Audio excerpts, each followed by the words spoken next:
Seems like Huni's style had been so much of the high damage, let me carry the game top laners. Now in SKT, he's had to learn to play more back as well, but certainly can attack MMD. Yeah, and I mean, that is definitely going to be one of the biggest mismatches. One of the biggest matches I'm super excited to see is Faker versus Maple. Two of the very best mid laners in the entire world going head-to-head is always really exciting to see. I'm sad we don't get LeBlanc, though, in this matchup here.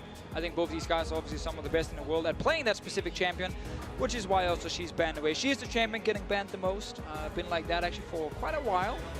People figured out that even after the nerfs, she was still fantastic. Exactly. Distortion, big nerfs there. However, the Q bouncing still very, very powerful. And we're going to see mostly top lane focus here.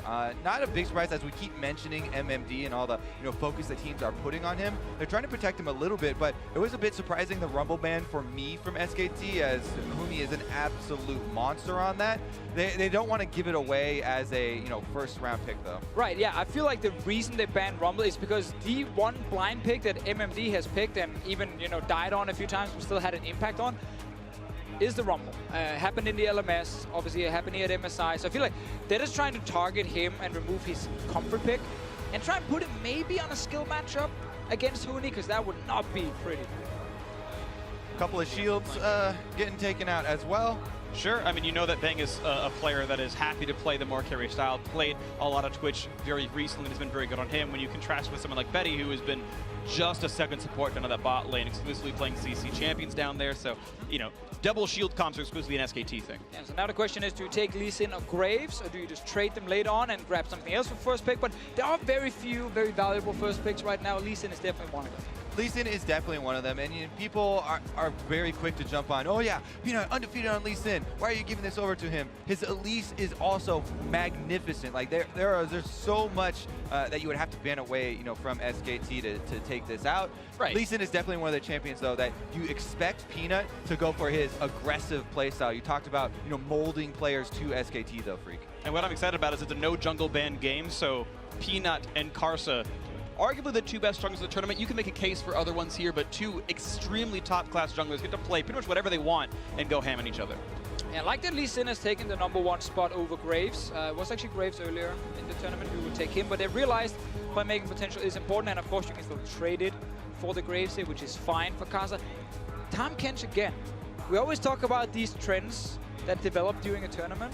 Tahm Kench is now, for some of these teams, become really high priority pick. It does make a lot of sense, with the Ashe and Varus still very high priority for a lot of teams, but also mid laners that have a lot of pick. Talia's very big now, Syndra's very big now. You're getting a lot of things that people being able to save 180 carry from a pick like that means a difference between a team fight. Now, I want to see Echo or Fizz here from SKT. The reason they can take Fizz is because they can still flex in top lane.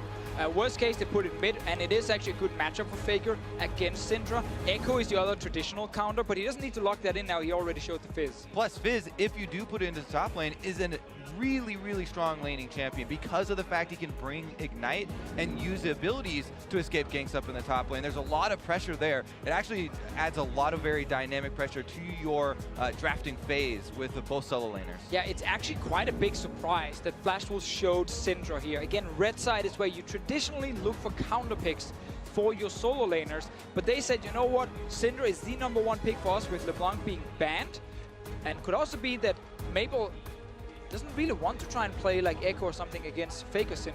Yeah, that is what's kind of strange about this, is you're right. Like, I guess if you thought the Syndra was going to get grabbed over here on the second round on the blue side, you mentioned maybe not want to play counterpick, but you're right, when the Graves going to come picked up anyway, you can just wait on the Syndra to remove the option of counterpicking by getting the bans here.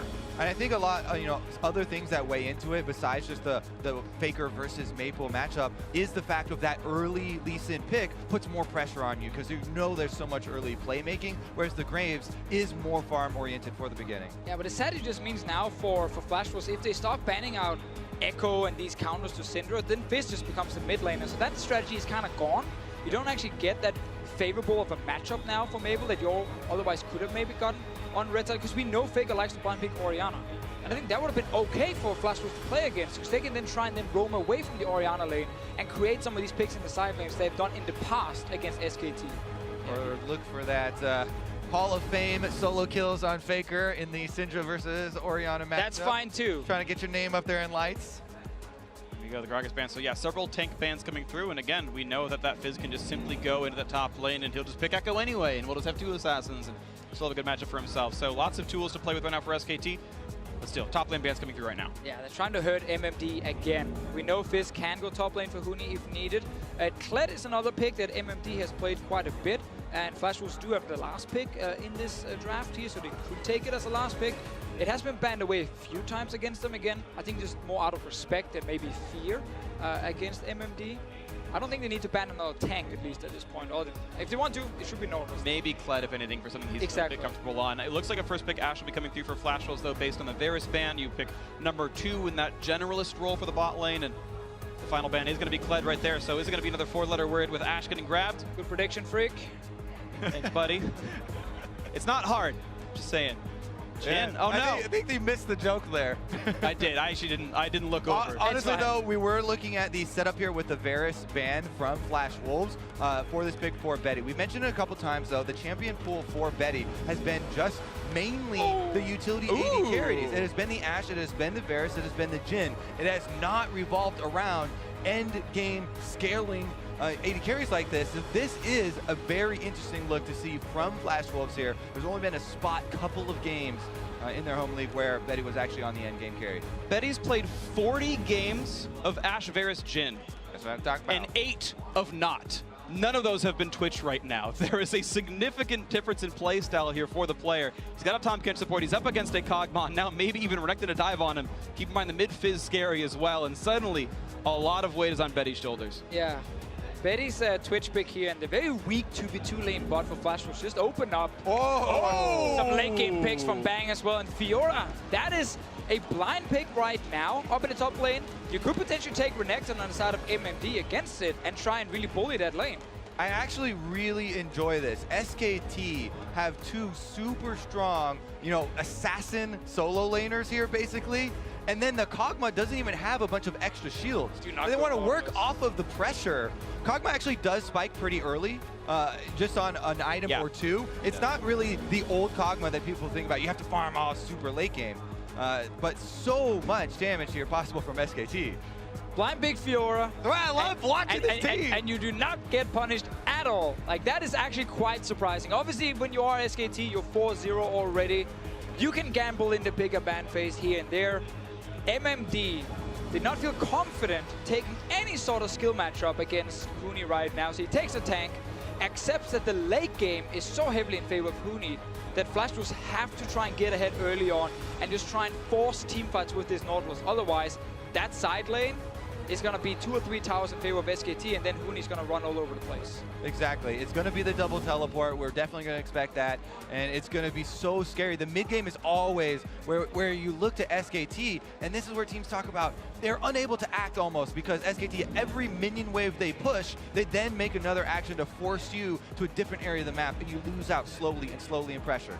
Really interesting as well with this switch, as you guys talked about, like, there were so many AD carries available. He could have gone for like all these standard AD carries except for Varus was there, and he went for the Twitch. The only Varus was removed. Wanted to play Twitch, had the option to go elsewhere. So a new style for Betty here in this one. Flash Wolves have always found it in them to do well against SKT. For some reason, this has lined up well against them. We'll see this happens again. When it doesn't look obvious, it still happens. They match up well in the early game, they match up well in the mid game, and maybe this is just that matchup where it clicks for them. SK Telecom T1 hoping that this is their first perfect international tournament, 4-0 so far. This is the last matchup for the first round robin. They will play 5 more BO1s before the bracket stage, but a clean sweep in the first side of the groups would look nice for them. I like how we have 5 teams here at MSI. Playing just to try and make top 4, and then we have SKT trying to make it the perfect tournament. That is now their goal. That is the objective for them. Do not drop a single game. This is very important for Flash Wolves. If they could improve to 3-2, they were able to defeat SKT in the group stages of MSI last year, and this would definitely put them ahead in that race you're talking about of the other 4 teams. Exactly. Now with obviously TSM beating G2, those 2 teams are sitting at 2 and 3 right now. Gigabyte Marine sitting at 1 and 3 so far. So getting one surprise win can actually mean such a massive difference. And a win against a team that almost no other teams are expected to get wins against. So wins here are very, very potent. Especially when you know every team is within reach of each other. regardless at the end of the first round robin, everyone's going to be within striking distance of making or losing out at the end of the group stage. As we have a pretty low impact early game here. We had Wolf sitting the brush, Peanut going to go for a blue buff start. Looks like Graves will get Raptors. And you always have to track the early information here. SKT have this crucial ward. It's not that crucial anymore, as you'll assume that Graves will start the Raptors, but this is going to give them confirmation. We'll track Peanut as far as his early route on Lee Sin. He is definitely one of the most aggressive that we'll see. And it actually means that Huni saw MMD with their little early leash. So Huni's trying to wait here, see if he can get a few early hits on Nautilus, but MMD is taking a long route around. We'll find each other though. Ooh, gets a good Vital there as well for a nice chunk.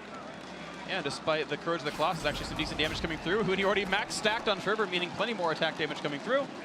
And he's winning that trade pretty nicely. Keeps the Fervor on, gets another Vital actually, really outletting MMD super early on. Another good Vital spawn actually, queues up in a second.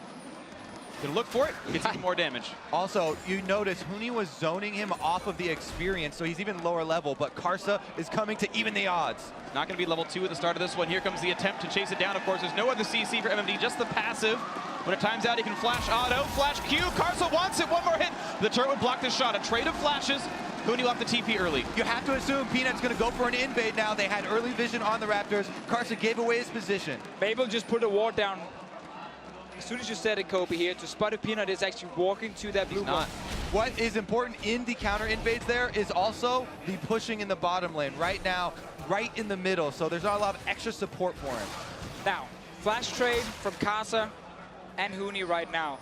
TP used by Huni very early, though, to get back to the lane, and that can be very important for MMD. You can still see, delayed invades to look for a lower level jungler on the other side, because even though Karsa is able to get to his blue side, he hasn't spent the time clearing, so Peanut is able to get the Scuttle Crab, but he gets revealed by the Scryer. I like that move here from Karsa, just knowing there is a chance this guy might actually gank me. Another option is he goes down and places a ward in the entrance to spot the Lee Sin. Exactly. It's basically mirroring the old play that we used to see, where you would use your early smite on the Wolves to get the Wolf Spirit. That no longer in the game. Now Scrying Orb is basically taking its place, and Karsa able to adapt.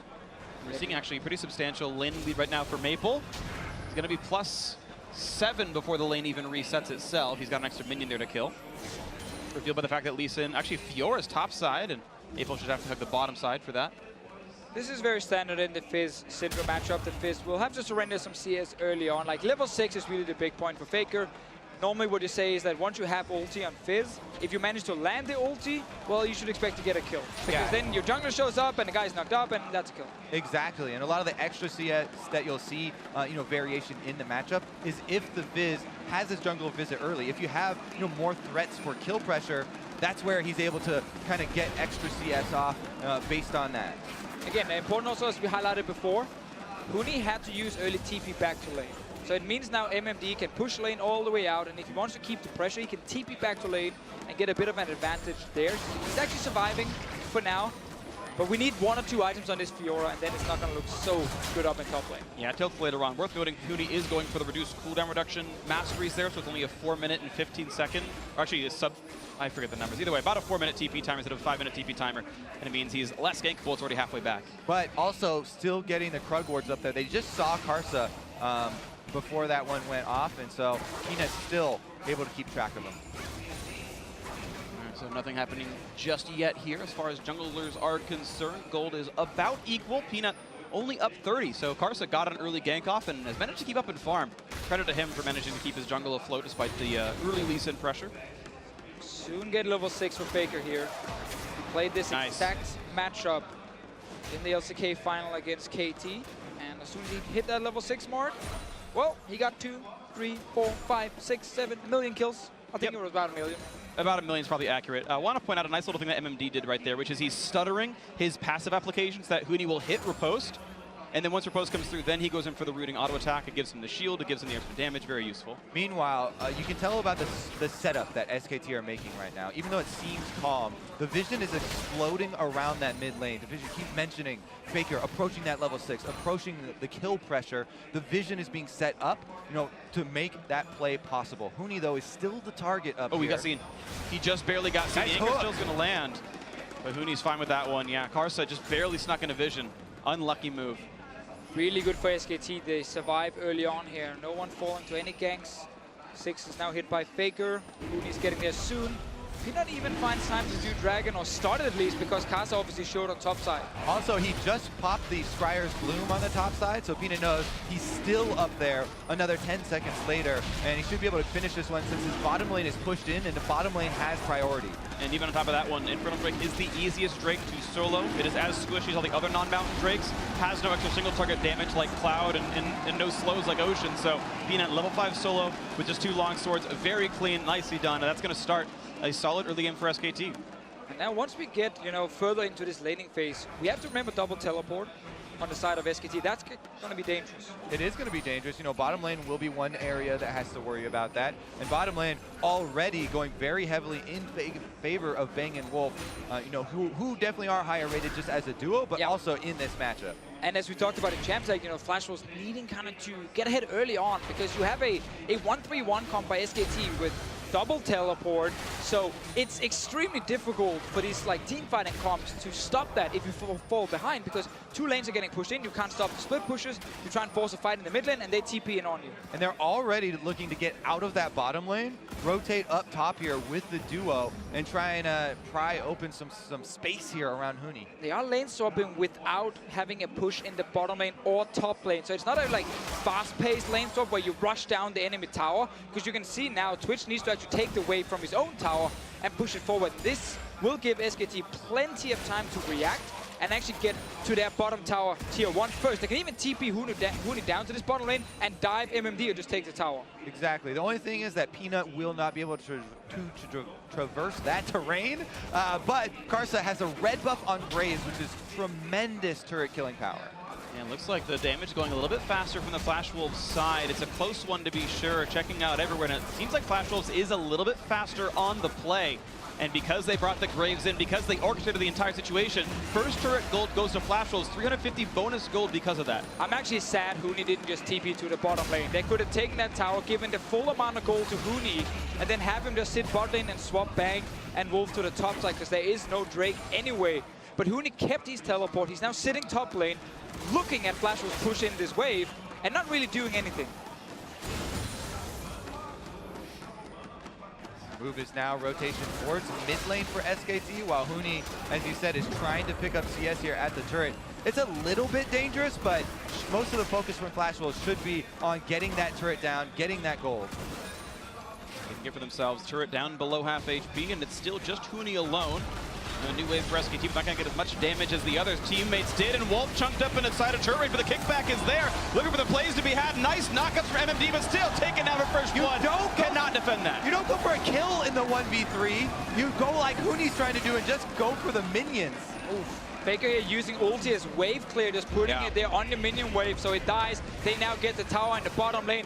MMD, he just messed that up completely. Exactly. Complete opposite focus. You could see, as you mentioned, Faker and Hooney are all about the minions, doing everything they can to clear out the minions. And even though MMD sees the perfect line onto Wolf, it's a 1 versus 3. What do you do after step number 1 of landing your hook? Do you always need a step number 2? Yes. Having step number 1 is if you don't have a step number 2, you are dead. Yeah. Severe mistake. Well, you need to tell him that. I like step number 1. Even another minor point is the Nautilus ulti will do full CC and damage on the targets it passes through. He didn't even target the Kog'Maw who was in range. He could have actually stunned up Bang, and maybe that one less auto attack is the reason he lives. It's close margins, but either way, bad execution by the Flash Wolves top laner gives away the kill and gives away the fact that that probably should have been 2 turrets to 2, not 2 turrets to 1 here. Yeah, should not subscribe to the step number 1, question mark, profit like Deficio does. Feels good when you're doing step number 1. It feels good if you get to profit. That's great as well, yeah. You have to all get the way past to those profit. question marks, though. Well, the Riddler's in the way. Batman not successful in this game. Right now, it's just about SKT holding their solid 1,600 gold lead now off of some miscues by MMD. And it's funny because Karsa, I believe it was, said, MMD got focused. Don't worry, we fixed the problem. Your opponent's targeting you is not a problem. That's your opponent's exploiting a weaker player. And MMD actually is being a weaker player in this game, unfortunately. Sadly for him, and it's been a story, in the LMS as well. He's not regarded as one of the best top laners in the LMS region. While you can look at like Mabel Karsa, they're obviously looked at as the best jungle, mid duo, Sword Art in the bottom lane. It's always been at least in contention for best support, fighting against some of the other big names. But MMD is considered just kind of middle tier, and we've kind of seen that this tournament as well. And the cost, you know, of focusing up on that top side has been that this Fizz has gotten through, you know, unattended to. So Faker, right? Well, he doesn't have any wave clear versus 5 people, but a little bit. I don't know how good Fishes are at clearing wave. They can ride alongside them. Kick back on MMD, but Peanut gonna get stunned. He's gonna die for this one. Over-aggressive ulti for MMD, probably gonna save the cooldown, but the kill comes through just the same. I mean, if we're gonna criticize MMD for a 1v3 initiation, Peanut, he tried to do a fake there and ward hop to cancel, you know, the Q initiate, but then he stood around. So, you know, definitely some criticism for him as well. Hootie looking to clean up though. To make the big plays, only gets 2 of the vitals, so has to get pushed right back out. Ulti by Karsa to buy some distance. Alright, so Flash Wolves got a kill, didn't get the mid lane tower, so in the end, actually successful move by Peanut in obviously sacrificing his life for the tower. Faker without ulti top lane though. Let's see, Huni getting some damage here on MMD, does not land the riposte. This is a 4v3, but not a lot of dive potential, so I think Flash Wolves will be able to get out of that, you know, unscathed. But SKT just want the tower now, because they know Betty is sitting bot lane. Let's see the play again. So Faker steps away to get a longer range on the fish to get more AoE from it. Peanut fakes and gets caught, but at this time here, you know, no one is actually hitting the tower. So yes, okay, it sucks to give up a kill, but it did save the turret. Yeah, exactly. You did actually defend your objective, and now you're back on the map. Maybe it was the right play after all. Maybe he had a step 2. Defend turret. Yeah. Hey. Unlike MMD, the turret did stay alive. It wasn't a juke. He was just trying to, you know, attract attention there and sacrifice his life. He and Wolf both playing frontline shields with the squad, apparently. Quick rib off, gonna go over to Karsa, no problem. Bang has been sitting top side. Ruin King done as a power spike. Betty just got his. He's recalled back to base, and he's now done freezing that bottom lane. Look at new lane assignments. Huni's sitting in the bot lane. Although with the Drake up, you'd rather have your TP be top side, generally speaking. Of course, Faker does have one, but he's walking up there now. Yeah, and we also talked about you know, the Fizz getting really nice through this laning phase. Faker has his proto belt completed on top of, you know, the extra security of tenacity from his Merc Tread. So he's feeling just fine and ready to split push. We already hit this point we talked about earlier, where if Flash Wolves do not manage to really create any sort of advantage, they need to now defend 3 lanes against double TP and 2 assassins or 2 split pushers. That is just so hard to do unless you run a ton of engagement. They have someone MMD, they have someone maybe if they land, maybe a long range stun, but they need the Nautilus to be with the team then, and then therefore you can't sit and defend in a side lane. Flash Wolves are looking at the next 5 to 6 minutes as the opening to try and force fights. If they don't manage to do that, the game's just going to run away from them. And you can see how important the Rift Herald is in this 1-3-1 that SKT are setting up there. They're sacrificing the Mountain Drake to do it. They put all of their vision up on that top red quadrant of Flash Wolves to prep that Rift Herald for Faker in the side lane. It's really funny because we're still playing on 7.8, right? The old Rift Herald where it buffs 1 person.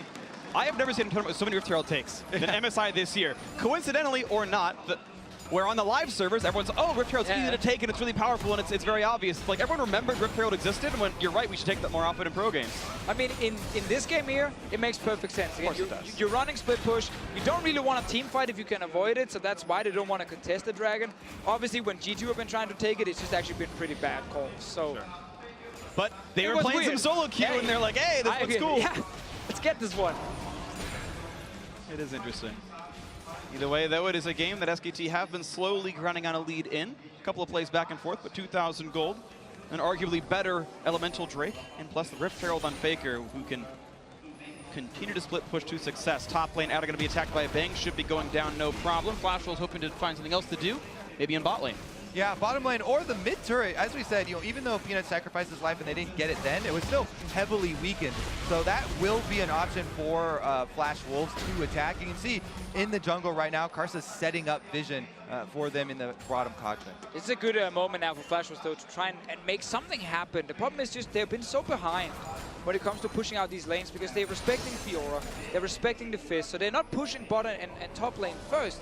They're actually waiting for SKT to leave those lanes before Flash Wolves push them out. And that means now they're always like 5-6 seconds behind on a potential play, and And that's why they don't get anything. And I think this is a good time to talk about the history of why, you know, Flash Wolves, they talked about being the Korean killers, how they got their victories over SKT in the past. So often it was about Karsa making the early moves and getting early momentum started in the game. This time, since he was so heavily tied up to the top side with MMD and they were unsuccessful at getting much out of Huni beyond his flash, they lost one of their biggest strengths that we've seen in these matchups.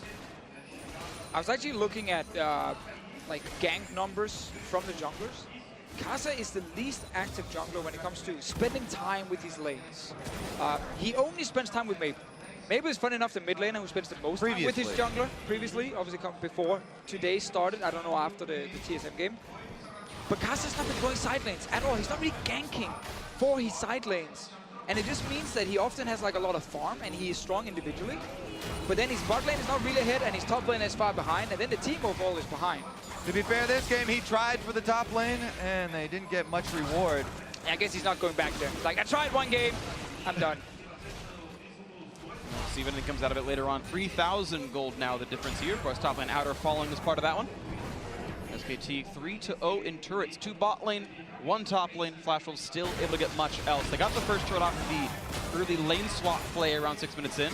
Maple getting chunked a bit, and Bang able to play the siege pretty nicely. Always respect the Kog'Maws who know how much to play up, how much to play aggressively, and actually go for these fights in the face of a Syndra, in the face of maybe a Tahm Kench who can do a flash Q, and Bang's almost always right about what he can do. That's very true, and normally you would play around Bang, you know, in a game where he picks like this late game monster. But when you run this split pushing comp, he's actually not important. His job is to sit mid and push away. Like, that's literally his job right now. And then he's late game insurance in some way. Because it's like, it's the Fizz and the Fiora who's going to win the game for you by them just winning the 2 side lanes with double TP. And Bang's job is to not get caught. What's interesting is, defensively, Cog Lee Sin is not that great at wave clearing and defending turrets. If you do manage to group up and shove your side waves enough that you can go for the 5-man mid, like, you're supposed to be able to pull Faker and Huni back down. The wave clear in SKT is incredibly low. It's 4 melee and a Kog'Maw who's like a 4 out of 10 at that.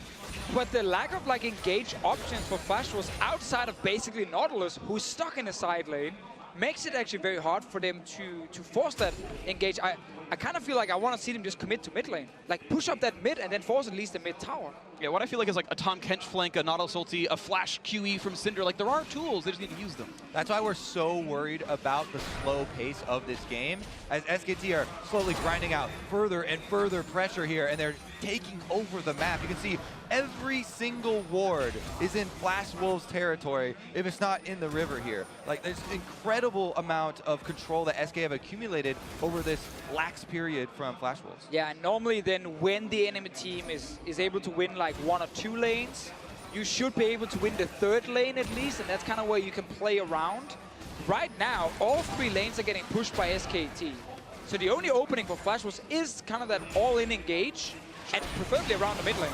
This all-in's going to be hard. SKT have already set up wards for the next objective. They've lit up that eastern jungle with a bunch of blue colored wards. The blue team SKT wards are all up in that jungle, so they are set up to play for that side of the map. Now Betty opening up onto Faker, takes a fish to his face. Of course, there's a Tahm Kench around, does dodge the shark. Nicely aimed there by Sword Art. And now it's just a mid lane fire, and you can see that it's both sides. Flash Wolves running away. That was actually a good offensive move from the Flash Wolves. They got the teleport cooldown out of Huni. At least one of those they don't have to worry as much about. Now the play to the mid lane is Faker's going to be joining the squad. That is going to be invincible, and that is turret number 4. SKT have gotten 4 straight unanswered turret kills. And they should be able to transition very easily into this Drake. As you said, Freak, they already had the ward set up. Now with the turret going down, there's not really an area that Flash Wolves could mount their defense from. And it's always beautiful to watch SKT just play like a split push comp. Feel like it looks like they don't get pressured at all. It just looks like they know exactly what to do in every single lane, and they're just in full control. And that's obviously because they are one of the smartest teams in the world. But we see so many other teams also try and play this kind of comp. And the games get really messy. You know, a guy overextends in the side lane, he dies. The mid lane gets engaged on, they die, and suddenly it's one big team fight. But when you watch SKT play these split push comps, they're just controlling every lane. And it's not like Flash Wolves aren't without the tools to do that. You know, they do have a Tahm Kench, you know, a lot of mobility there. Here they go, though, grouping up around the mid lane. It's what we asked for before. Just try and run down mid at this point here and just force that tower or an engage with your Nautilus. And what's almost incredible about this is SKT did like the 2 or 3 man Mountain Drake, the slowest of the Drakes to kill. It's the tankiest one, and yet there was still no mid lane pressure from Flash Wolves. And what's funny is, in a game that Flash Wolves wins, it looks explosive. They're team fighting all the time. They're getting these engages off. They're battling, and it's going to be a high kill game. If a game that SKT wins, nothing happens until the game is over. Because they're just split pushing you to death. They're better split pushing. Now Huni forced to run away. Here's the explosive fight that Flash Wolves are looking for. Good damage on Huni, and there we go. The first sign of life in about 15 minutes, and that will be the mid lane turret finally falling. One player who played in EU and NA overextends and dies. Ah, come on! Because he went... Yeah, okay. All right. The one guy. Everyone Flame else. coma. Well, Huni did die. Mid lane tower did fall. That was a small win for Flash Wolves. Yeah. We said earlier we needed to see them like preferably before the 20-minute mark, just like get that advantage. Ooh, Like this really stun there. early repose. Yeah, it was that, and that's the reason, you know, Maple was able to get off his stun there, so they get the chase down. This was a low turret already, and it is something that's good, that's back for Flash Wolves. It's not going to be the monumental comeback quite yet. It's definitely something that could help fuel it though. Absolutely, we'll see if more can happen here. MMD is starting to move towards the magic resist itemization.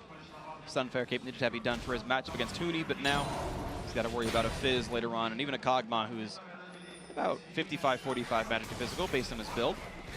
Flash Wolves are really scared of Faker right now. Hexstringer for Kaza, Abyssal Scepter rushed by Mabel as well. I feel like they're going a little bit too heavy on the MR side. Obviously, you have to respect Bang a little bit as well, but there's a lot of physical damage on the side of SKT you also have to look at. I would say it's really only Huni who's like more physical than Magic though. Peanut's not going to do insane amounts, and it's Bang is more Magic and Faker is all Magic, of course. Oh, Fish goes wide, but still goes in. Looking for the tight fight onto Faker. A couple of shots come through from Bang, not too much out of him. And to disengage.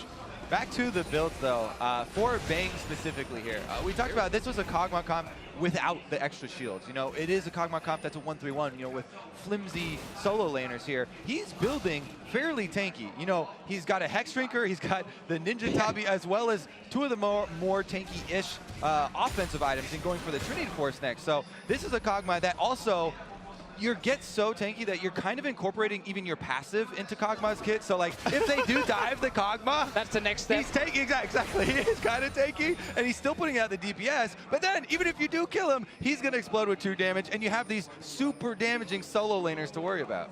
And he's building like his Aurelia.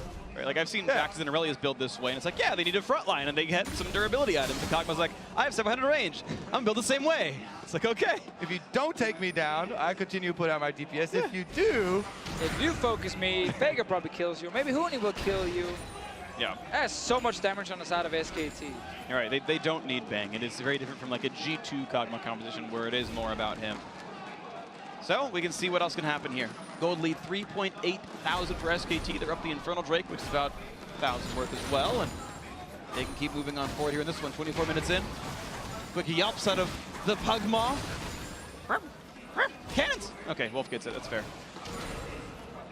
I don't know why I keep doing sound effects on a cast. I'm really... I was a bald eagle the other Especially day. because you set yourself up for that one, and then you deliver it as well. I mean, I don't trust you to set me up for the dog sounds. It's a bit out there. I had to make sure to cut the full circle. Let's get back to the split push game here for SKT as Huni is going up the bottom side. And he's got one more wave until he does get to inhibitor turrets. That's pressure that you have to react to as Flash Wolves. And just because of that, it's going to allow SKT to move in and kind of undo a lot of that vision work that Flash Wolves just tried to put down around Baron. Yeah, the professional teams, they always talk about windows or openings, you know, when Doghouses. Doghouse, they don't talk about that very often, but they do talk about the fact that when you push out a wave in a side lane, you can then leave first, you can roam first, you don't Baron have to use the houses. teleport. They're now taking the Baron down as well. No one from Flash Wolves is around, and yet SKT respect the fact that Kaza walked over one ward. Yeah, I mean, we expected them to take all the vision away from Baron, but they actually didn't do a lot of that cleaning, and there's a lot still left from Flash Wolves, so they won't be pressured quite yet, but you can see exactly the game plan from SKT, and that's going to be them returning to this game plan. The pressure on the bottom from Huni, they're going to get the sideways pushed out, then you feint at Baron, you either get a pick there, or you can actually complete it. What's going to happen? 4,000 gold still remains the difference. It's been going up and down a few hundred at a time, but it has still been mostly SKT in the lead. Faker still holding on to that Rift Herald buff. About 10 minutes left on it. hasn't made any major pushes forward. It's been SKT using their 1-3-1 to get minion wave control, map control, and as you guys are mentioning, the play around the neutral objective. Second Infernal Drake coming up soon, and if they take it down quickly enough, there will be another Elemental Drake spawning before the Elder comes through, and likely going SKT all the way through. It's been a boring Faker game because Flash Wolves have not tried to actually force anything with their comms, so SKT have not really been in a situation where they needed to fight and actually make plays. SKT are making gains in this game. That's why they aren't forced into any, unnecessary moves right now. They're happy to take advantage after advantage. They're gaining more map territory. They're gaining more Drakes. Another Infernal these are great spawns for them. They don't have to take action and change the course of the game because it's going their way. Infernal definitely one of the best at closing the game out. We'll see what the third one is soon enough. Hover over on my own screen. Looks like the final one will be a second Mountain Drake. So either Flash gets a second or SKT gets a second. Quick fight in the bot for Eastern Jungle, and it means nothing. MMD, of course, very tanky. Spirit Visage done, and again, it is going to be a slow game of SKT just stacking up permanent buffs and waiting to close the game out at 40 minutes or something. So Flash Wolves did set up 2 wards now behind the river. Now one just got killed by Braum. There's one here near the blue buff from SKT. If Flash Wolves are ever going to get the fight we are talking about, it's a ward like this one they can use to teleport on. If SKT are like starting a Baron, or like now, the ward is right there, they should actually go for it. And they were starting actually, Peanut had warded over the wall, hoping to bait someone to kill it. When Karsa came in, he's like, let's go for the fight, didn't quite get it. Yeah, problem of course is Huni is already pushing already at the tower. So if you TP away and look for a fight, you might get a kill, and he might take your inhib. So it's always tricky, but at some point you have to just try and go for it and see if you can then get a Baron after. Exactly, the reason you have to make that call to Fischio, the scaling is coming through. Fiora is at the 2 items. From here on out, it's not even fair for MMD. It might get worse over time. Peanut now slinking around the top side of the map. Ward control still the objective. SKT back and forth around this Baron, but they know no Drakes for 5 minutes. Means the only objective worth fighting for is that Baron. They're not looking for the mid lane or the top lane tier 2 with only one ranged champion. Sieging is not their game plan. And it's just wards over and over. Yeah, and if SKT keeps being lazy with the Baron setup in terms of actually buying control wards and killing the wards from Flash Wolves, then we will have that opening for MMD, but it might just be one chance. And if you fail that one chance, if you don't actually win that fight, well then the game is over. Because SKT, they know they can keep chilling and just keep scaling. Vegas already in base, shopping. No one in solo queue take any note of this. This is not what you're supposed to do. Always look at your character first. There we go. Takes the 3-second late recall for that one. I gotta point something out though. We talk about late game scaling and Huni getting huge, and I agree Fiora is gonna be a nightmare late game. But Betty's Twitch is supposed to be very good as well. With how defensive Bang is building, with the Hex Drinker, with the Trinity Force, which is not a good third item for damage output, Twitch should outscale, but he went Lord Dominus Regards against a 0-tank team. There's like 12 bonus armor on Wolf right now. You don't get anything out of the armor shred. Yeah, there's a Zonia's, yeah, there's Dead Man's Plate. Like, there is some, but Infinity Edge is so much more damage for not that much more gold on someone like Twitch. I would much rather have something that lets him kill through a Fiora, kill through... He'll still do more damage to Twitch with an Infinity Edge. Like, I just really dislike this item build from him. Yeah, the setup for Flash Wolves, though, the kind of more secure team fight that you're talking about, that's why Deficio keeps bringing up this one chance where if they're able to get MMD to teleport in and force the fight, they do have the capability of actually taking that. Yeah, now SKT went back. They got all the control wards. They killed all the wards in the river near the Baron. So Flash Wolves no longer have a ward to actually TP onto. And I actually agree with you, Freak, here when you talk about like the Twitch late game and the potential for Flash Wolves. Like, I think a 5-on-5 team fight, if they're engaging properly, they can win at any point in the game. Sure. Problem is getting the proper 5-on-5 when you're against obviously full split push. But I 100% agree. They can still win that team fight if they get it. But SKT don't want to let that one happen. They're going to go for the Baron to try to split them up yet again. Fiora still splitting us. Nautilus means not a lot of tank stats here for Flash Wolves. They do have Sword Art to front line, but he's not in just yet. Huni's still nipping at the front. But that pool floaty doesn't do a whole lot of damage to a Nautilus. He was born in the water. You simply float on top of it. Looks like nothing going to happen down in the bot lane. Betty's still farming. Level 15 on him. Does have a level lead over Bang as he's been getting more of the split push farm. Scryer's Bloom coming across. Faker spotted on a ward, and similarly Flash Wolves have that to defend him in the top side. I just keep looking at those single wards they get to place near the Baron as the one ward that can win them the game. The saviors. They got it now. It's right there. It's outside of the control ward range right now. Are you the one? Top River Ward? Are you the one? I believe it could be. Oh, let's see though. could be this one. Faker wants in onto Maple. Here comes Tom Kench to eat him in time. He's going to be okay with this one. Faker exhausted down to 1200 HP, but he's taken a couple of summoner spells out of the pool. Both Maple's barrier and the exhaust, and now flash away from Sword Art as well. 2 summoners down for that. Huni actually got on the tower. I think he was trying to... He had ulted and gone for a trade. Yeah. And he traded equal against MMD. Because he's barely actually hit the tower, so Flash Wolves are still stalling, waiting for the one true ward that will win them the game. Yeah. Bloodthirster might be enough for Huni to ignore turrets against MMD. There's going to be some bit of a race for lifesteal versus tank stats. Can you out-lifesteal the turret damage back at you? Armor will reduce the amount of healing you get back, and that's somewhat of a thing to look for. But Huni, who has been out-farming, who is a level ahead, I think he's ahead in that race. Exactly. Well, the way that you replenish your health pools is fairly equidistant for these guys. Huni, as you say, is going back to that wave. He lifesteals almost immediately off of one wave back up to full, while as MMD, he runs all the way back to the fountain, tries to take a drink, then tries to get all the way back to that turret, and they're getting there at about the same time.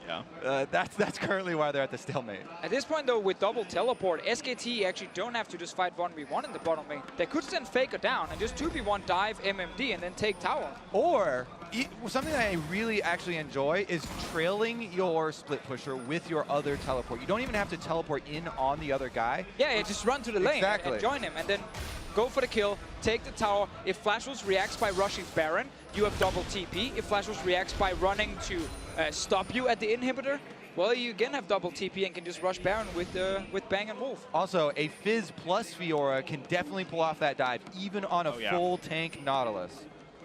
Nautilus only has 2 health items. That Frozen Heart coming in is going to help against Huni, but not at all against Faker. Still there, the one ward.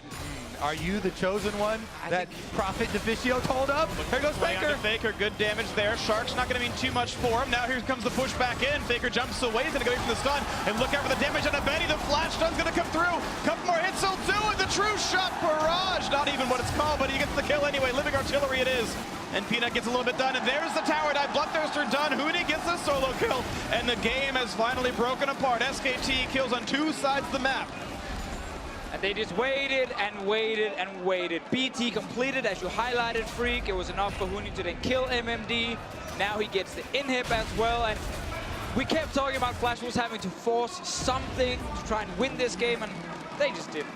And, I mean, we do have to go over how beautiful that escape from Faker was, because that was a decent attempt at a force. Huni is now the one. See if he can escape in as beautiful a manner as Faker did. Ooh, riposte. The ulti damage had flashed over a lot of it. He gets away with it.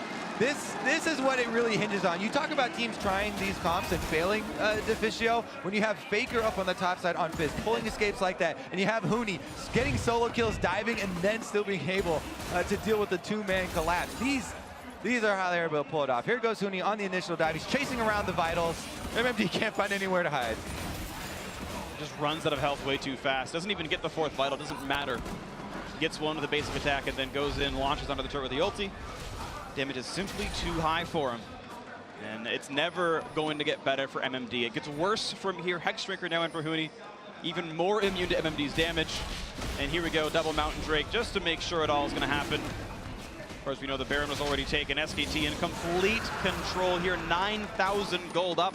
They've got 4 Drakes, all the good late game ones in their inventory here. Yeah, and if I remember correctly, then SKT has been ahead in this game for like 31 minutes or something, because they got that early gold advantage, and Flash Wolves has not had a single moment in this game actually really trying to force a play on SKT. They got 1 kill on Huni mid that gave them a mid tower. And that's been about it. We kept talking about the scaling of the split pushes and how it was up to the team fighting combo Flash Wolves to make that TP play. They had the ward, but sadly they've already pushed in, so they couldn't actually leave at that point because they're already behind. Here comes the attempt. They want to get Wolf here on this one. Nice knock up across 3. The entire Flash Wolves team is here, and no one's able to get any damage. Bang just free firing on the back lines. A quick anchor in. Here comes an for the heal. Keeps the back line alive, and now Faker's in the fight. He's going to kill off Betty. That's 1 down already. Looking for Maple, now is Peanut. The attack on the Wolf. They will knock him down. 1 for 1 so far. Sword Art buys a bit of time. Peanut low, but not down on this one. The team cutting back, and Faker finding a 2nd kill. That's 2 already. Carson to re-engage. Looks for Bang. Gets him. It's a trade. The passive been using. Huni would rather fight than close the game out. It's a true KDA player, full NA style. Huni as Faker goes for his third kill of the fight. Huni wants number 4. Hey, buddy. And he's going to knock him down. Faker with 3 kills. 1 picked up as well for Huni. That's going to be the game. Just to add insult to injury, a 12-kill game. SKT in control for 95% of it. 5-0 undefeated in the first round robin.